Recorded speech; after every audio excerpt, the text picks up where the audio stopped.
back to my little kitchen in Lecce in the south of Italy. My name's Francesco, and today I'm going to make another simple, quick and easy meal for one.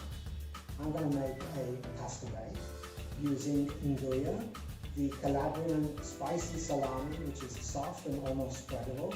I'm going to use that with some onion, capers, a little fresh ricotta and some grated parmesan cheese.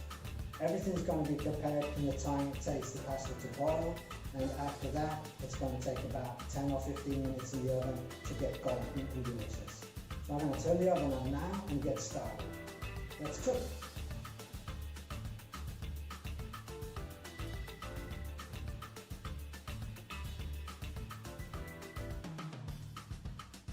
For today's recipe you are going to need zucchini, nduja, onion, parsley, fresh ricotta, grated parmesan and capers.